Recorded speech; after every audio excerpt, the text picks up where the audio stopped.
Bonjour à tous et à toutes. Est-ce que vous m'entendez bien, s'il vous plaît? Est-ce que les diapositives sont visibles, s'il vous plaît?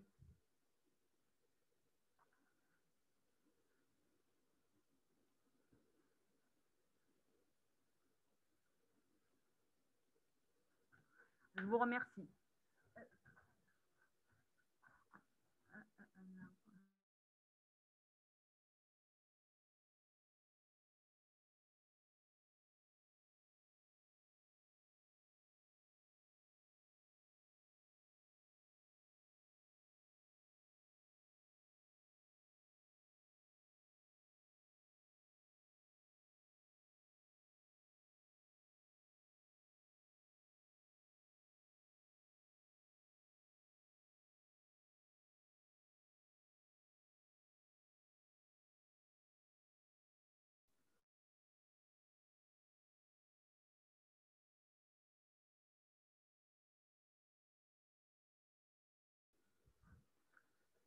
Alors,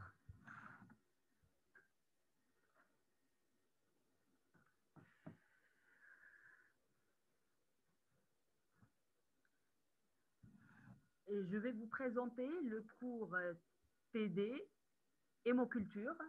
Euh, je me présente, je suis Dr Ben Ali et les diapositives sont celles de professeur Jahmi.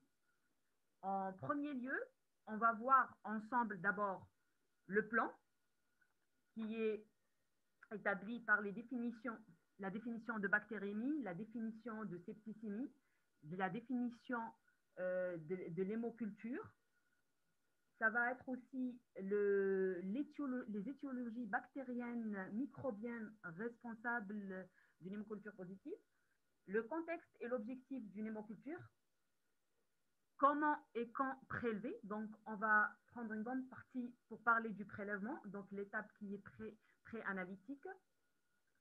En quatrième point, ça va être les milieux de culture, donc la nature des milieux utilisés.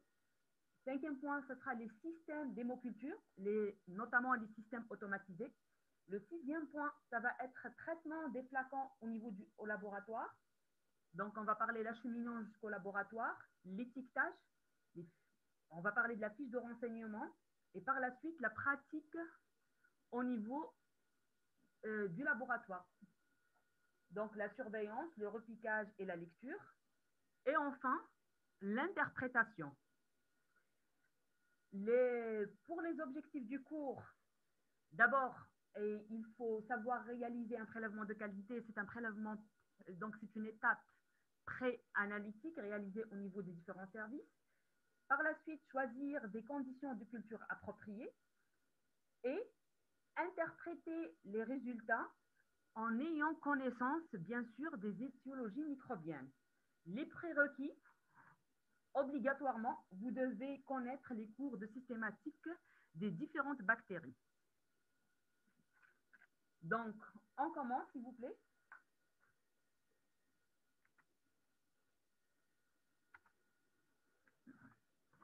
Attendez. Ah oui.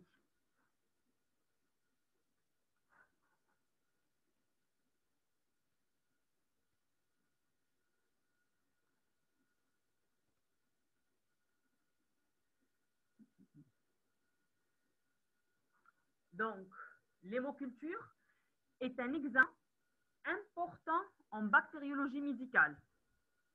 Il permet de mettre en évidence le passage de micro-organismes dans le sang. Donc, quand c'est des bactéries, on dit bactériémie. Quand c'est quelque chose de fongique, mycosique, on dit fongémie. Il faut savoir que l'hémoculture est l'un des prélèvements les plus demandés en milieu hospitalier. L'urgence du diagnostic des sepsis et l'augmentation du nombre de bactéries multirésistantes font de la maîtrise de ce diagnostic un enjeu majeur pour l'hôpital. La rapidité et la fiabilité du diagnostic sont aujourd'hui des éléments indispensables pour mettre en place un traitement efficace pour les patients. Donc, non seulement l'étape d'hémoculture va nous permettre de mettre en évidence le passage de micro-organismes dans le sang, de les identifier, donc c'est l'identification biochimique, et enfin de déterminer leur profil de sensibilité aux antibiotiques. De très nombreux agents pathogènes peuvent être isolés à partir d'hémocultures, à savoir des bactéries et des champignons. Pendant longtemps, les techniques manuelles étaient le seul outil diagnostique jusqu'à l'arrivée des automates, révolutionnant la phase analytique. Les perspectives d'avenir, c'est d'autres technologies, notamment la biologie moléculaire.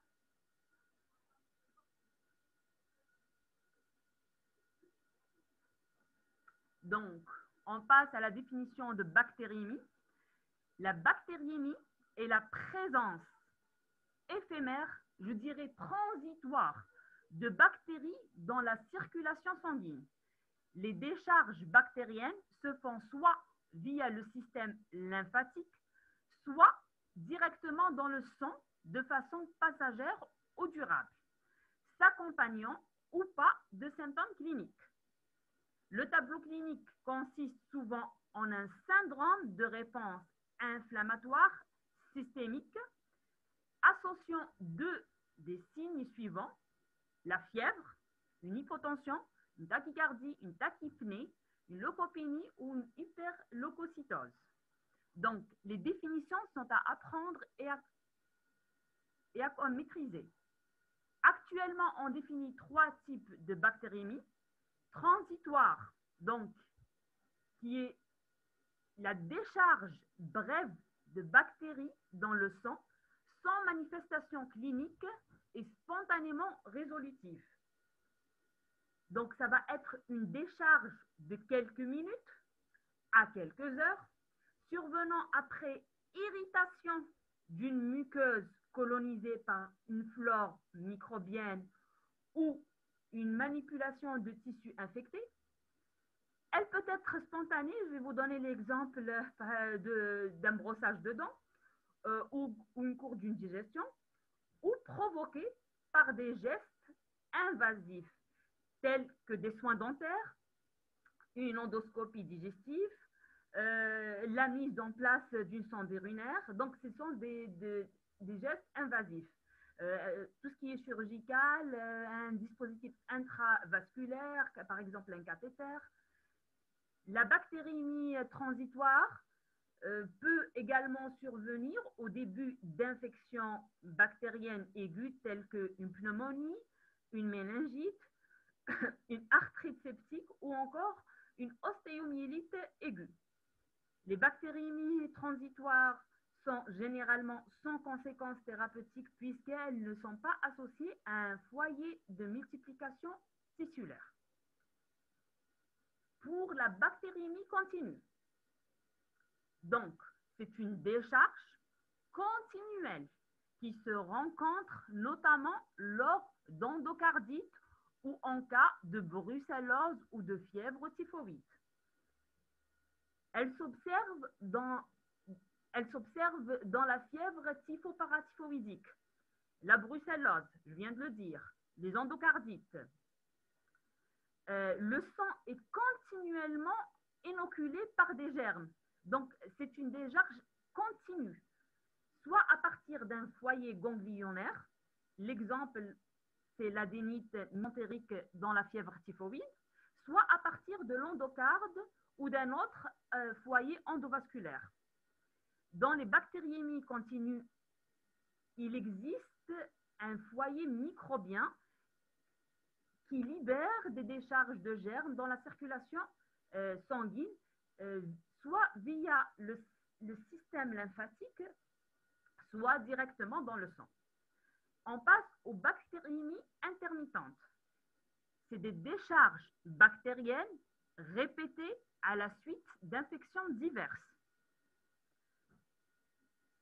Elle est retrouvée dans les infections à bacilles gram-négatifs. Exemple, les suppurations, la pneumonie, l'ostéomyélite aussi. Elle survient et disparaît, puis revient avec le même germe. Elle est classiquement associée à une infection cloisonnée, non ou mal drainée, tel un abcès intra-abdominal par exemple. Et ça peut être aussi des infections tissulaires focalisées. Exemple, la brucellose focalisée. Donc, je répète, les définitions sont à prendre. Les bactéries de façon générale, par la suite, bactériémie transitoire, continue et intermittente. J'avance.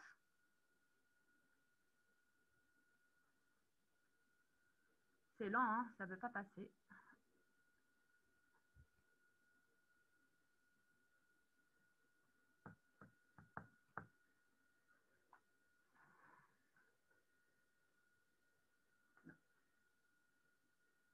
Il y a une diapositive qui a sauté. Attendez, s'il vous plaît.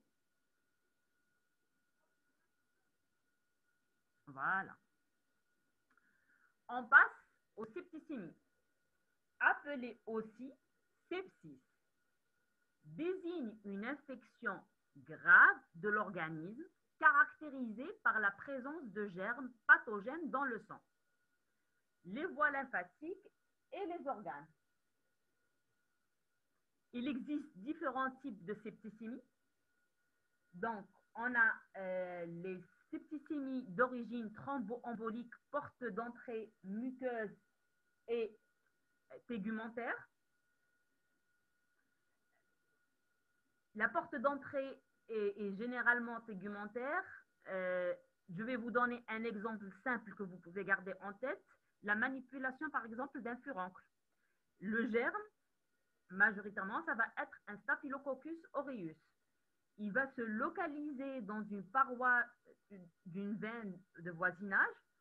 Après, il y aura au sein d'un coagulum de fibrine, donc une petite coagulation, et cellules sanguines. C'est le thrombus qui va être infecté, à partir duquel va se détacher des micro-emboles qui vont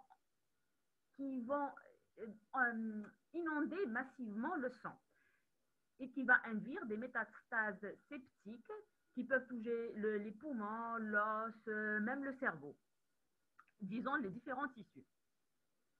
Par la suite, on a la septicémie d'origine lymphatique, à porte d'entrée souvent digestive. La septicémie par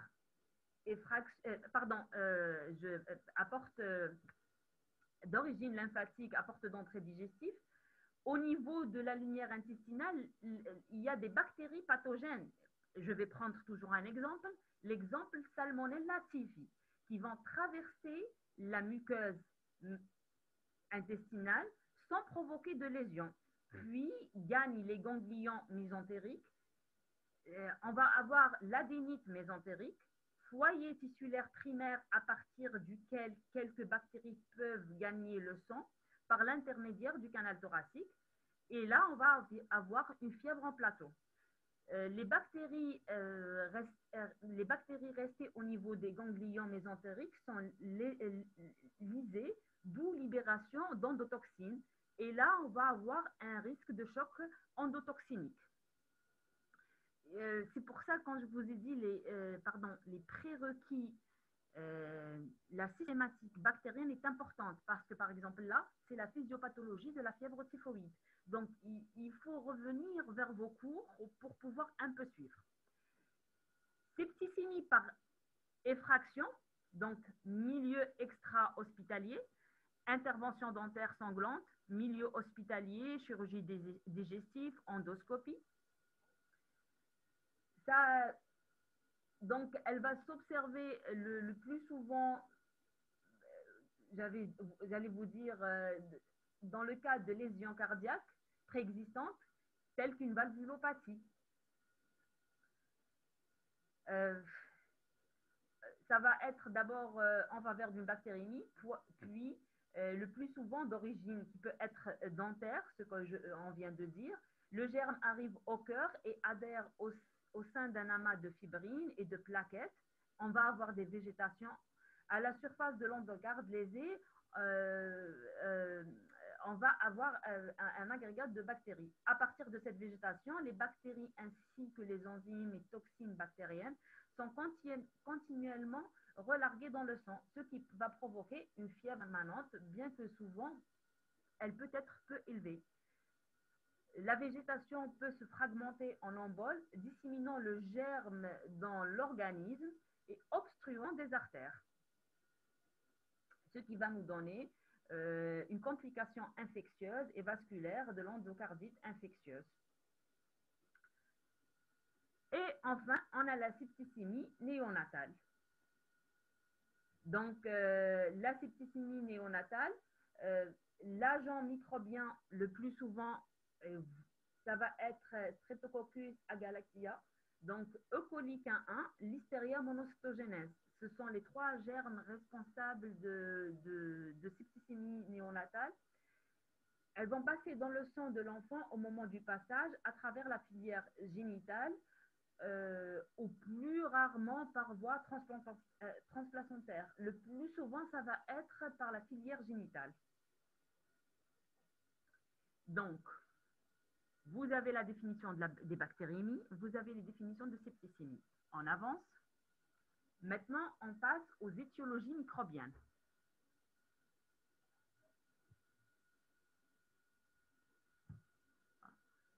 Alors,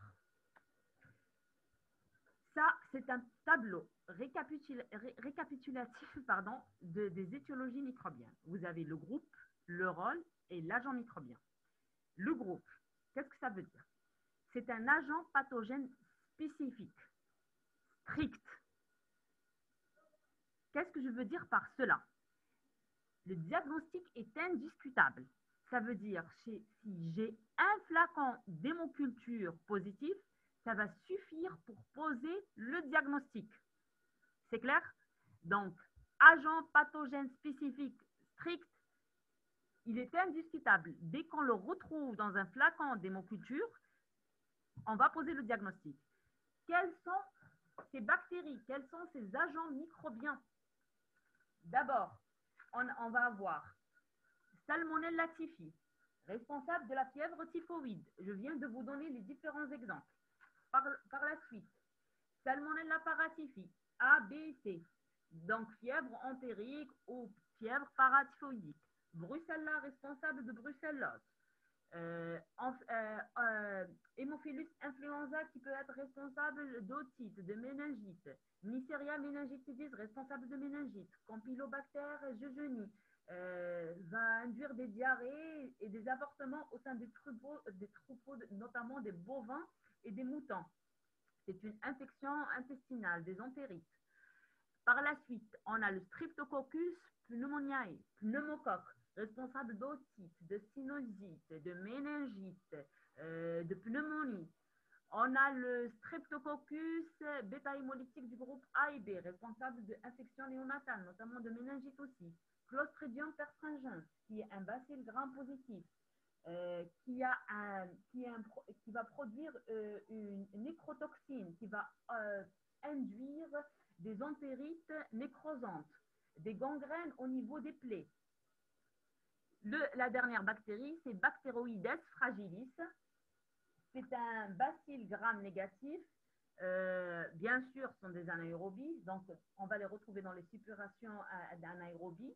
Le plus souvent, lors de péritonite, potentiel pathogène, il va être bien sûr lié à la production d'enzymes, par exemple l'héparinase. Voilà. Donc, les agents microbiens sont à apprendre. Le groupe agents pathogènes spécifiques. Le deuxième groupe, groupe 2, agents pathogènes opportunistes.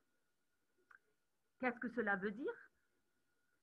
Le diagnostic va être discuté en fonction du nombre de flacons positifs, de la porte d'entrée, du terrain. Quelles sont ces bactéries qui vont être à discuter? C'est les entérobactéries. Escherichia coli, KES, Klebsiella, Enterobacter serratia, les Proteus, les salmonelles mineurs, Pseudomonas aeruginosa, Staphylococcus aureus, Staphylococcus coagulase négatif, les streptocoques du groupe D et les non groupables, les levures, exemple Candida albicans. Qu'est-ce que ça veut dire? Là, on retrouve une entérobactérie, par exemple, je retrouve une Escherichia coli dans 3 flacons d'hémoculture chez un patient. Là, c'est à prendre en considération.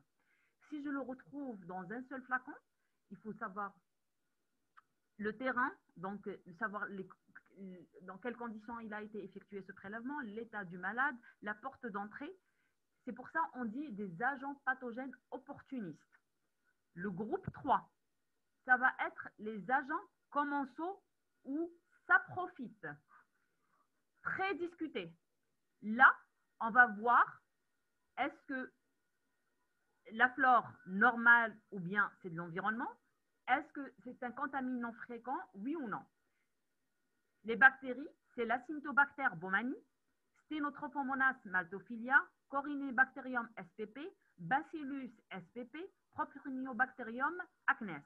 Ça veut dire, est-ce que ces bactéries du troisième groupe, on va les incriminer quand on les retrouve dans un flacon d'hémoculture qui est positif?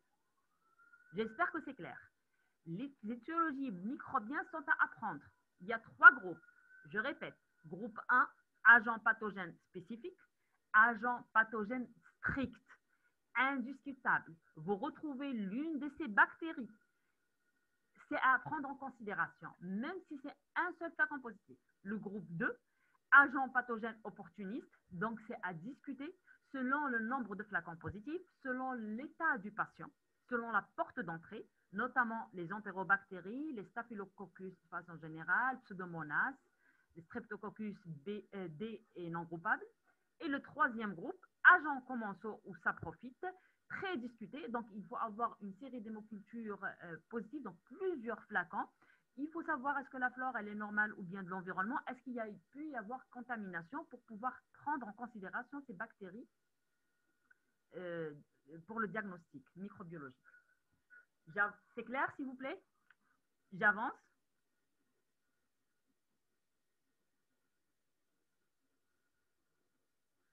On passe à la définition de l'hémoculture.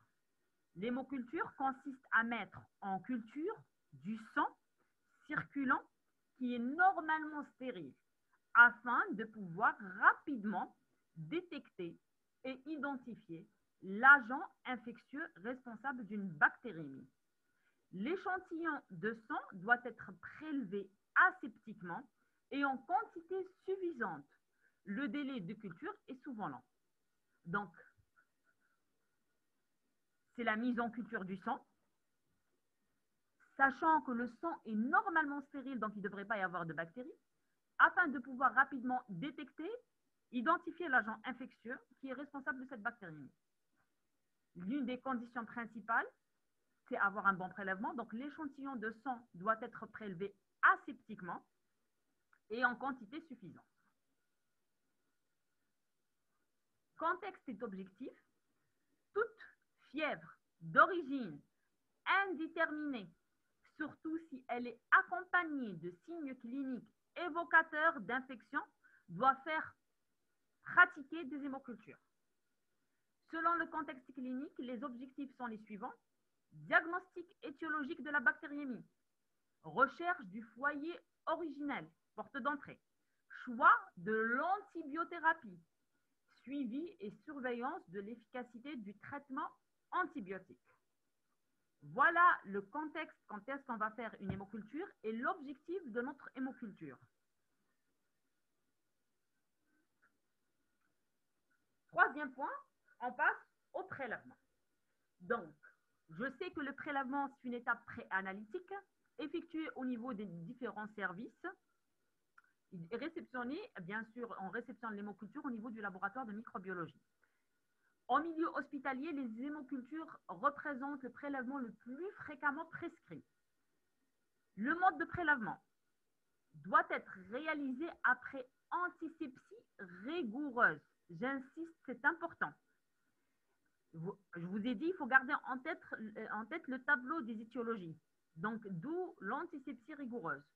Pour éviter toute contamination par des germes cutanés ou ambiants. La technique. Le préleveur, d'abord, il doit y avoir un lavage des mains, le port des gants. Pour le patient, il y a d'autres conditions, notamment, j'allais vous dire, il faut fermer la porte, porter des lunettes, voilà, mais principalement lavage des mains et port de gants. Le patient, asepsie de la peau au point de ponction de façon centrifuge. Donc, on va nettoyer à l'alcool éthylique à 70 degrés.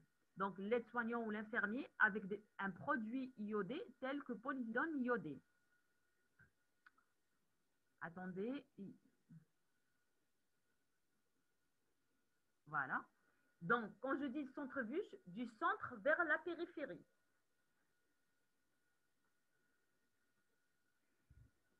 Il faut désinfecter l'opercule du flacon avec de l'alcool à 70 degrés ou polyvidone iodé. Donc, tout simplement la bétadine. Le système de prélèvement est une tubulure munie de 2 aiguilles, l'une servant à pratiquer la ponction veineuse et l'autre à inoculer le flacon grâce à un adaptateur. Le site du prélèvement. Alors, je suis désolée, mais je ne sais pas si vous voyez la même chose. Voilà. Donc, le site du prélèvement, site habituel, c'est une ponction veineuse au niveau de la veine du pli du coude, la veine jugulaire, le caté ombilical au talon, dispositif pour les micro-hémocultures du nouveau-né et bien sûr chez le prématuré. Donc, le caté intra-artériel ou intraveineux, prélèvement à proscrire parce qu'on risque de contaminer le flacon d'hémoculture. Voilà la technique de prélèvement. Donc, première étape, ça va être l'asepsie. D'abord, on met le garrot, excusez-moi. Deuxièmement, ça va être l'asepsie de façon centrifuge avec de l'alcool, soit 2 fois ou bien de l'alcool, par la suite de la bétadine, de la bétadine. Troisième étape, on va nettoyer l'opercule avec de la bétadine, désinfecter des bouchons des flacons. Quatrième étape, donc, on va relier l'adaptateur au dispositif de prélèvement. Donc, on introduit l'aiguille, la ponction veineuse à l'aide d'une aiguille type épicrânienne protégée. Par la suite, il y a écoulement. On prélève la quantité de sang suffisante pour avoir une hémoculture adéquate, que l'interprétation soit correcte. Le moment du prélèvement, quand est-ce qu'on peut prélever? Donc, l'objectif du choix du moment, éviter tout faux négatif. Il faut prélever le plus tôt possible au cours de la maladie. En dehors de toute antibiothérapie ou sous fenêtre thérapeutique de 48 heures à 72 heures, la bactériémie continue, peu importe le moment. Donc, il ne faut pas forcément attendre le pic fébrile pour effectuer le prélèvement. La bactériémie discontinue, il faut attendre le pic thermique, une hypothermie, frisson ou sueur pour réaliser le prélèvement.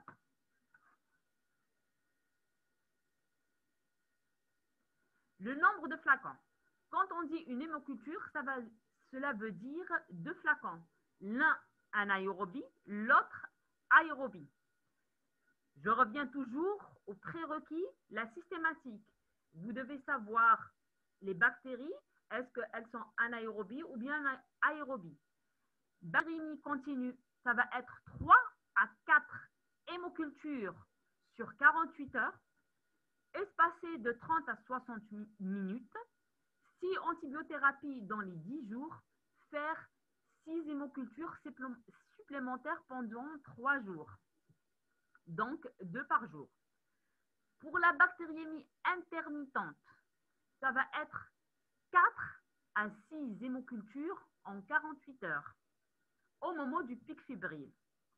Les prélèvements vont être espacés. Prélèvement toujours. Le volume du sang, j'insiste et je répète, le recueil d'un volume suffisant de sang est nécessaire pour augmenter les chances d'isolement des germes.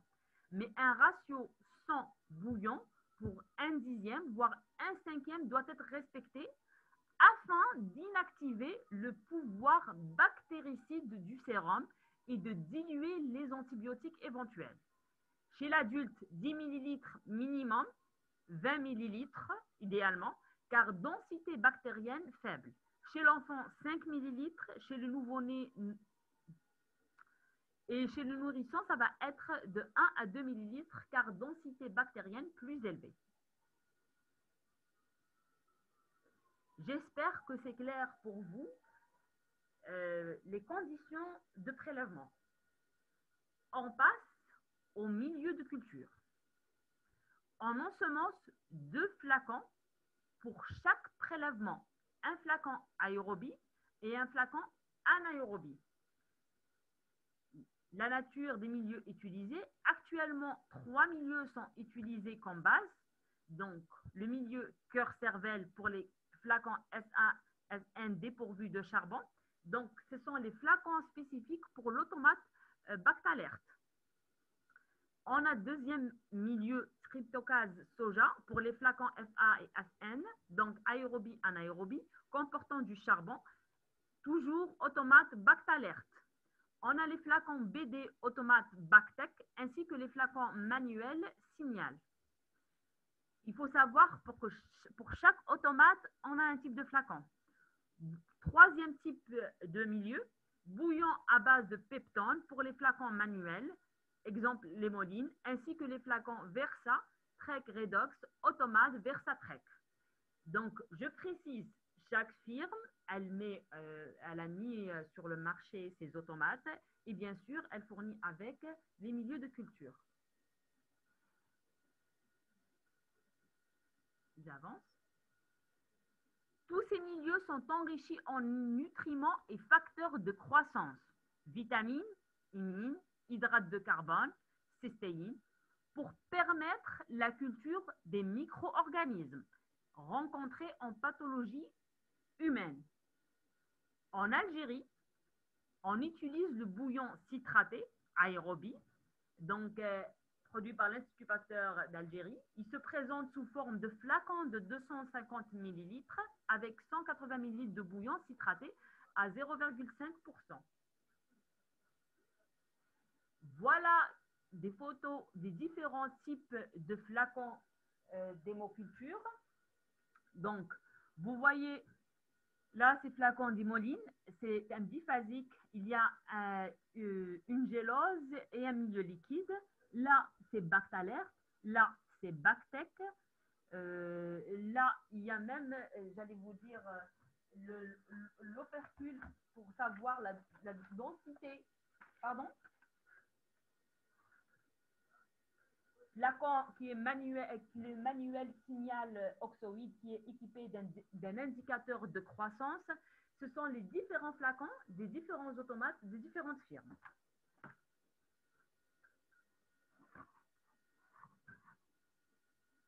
J'avance. Le cinquième point, c'est le système d'hémoculture. Système automatisé. Donc, il y a le Bactec, Becton, Bactalert, Biomérieux, Versatrek, Trek Diagnostic System.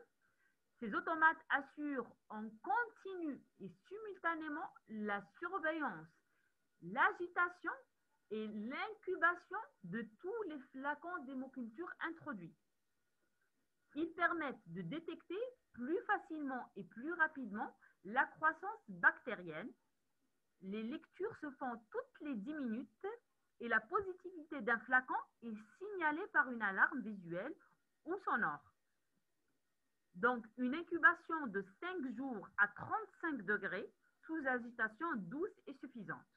En d'autres termes, l'automate nous facilite la tâche. Donc, on va mettre notre flacon d'hémoculture après l'étape préanalytique qui est le prélèvement et l'enregistrement au niveau du laboratoire dans l'un de ces systèmes automatisés. Il y a une agitation continue et dès qu'il y a une pousse, une croissance bactérienne, on va avoir un signal qui part de l'automate nous indiquant qu'il y a une croissance bactérienne. Et il nous indiquera quel flacon d'hémoculture qui est positif. Attendez, j'avance. La croissance bactérienne sera mesurée par différents systèmes. Donc, Bactec mesure de la baisse du pH par fluorescence. Bactalert, c'est un capteur colorimétrique de CO2 au fond du flacon. C'est une analyse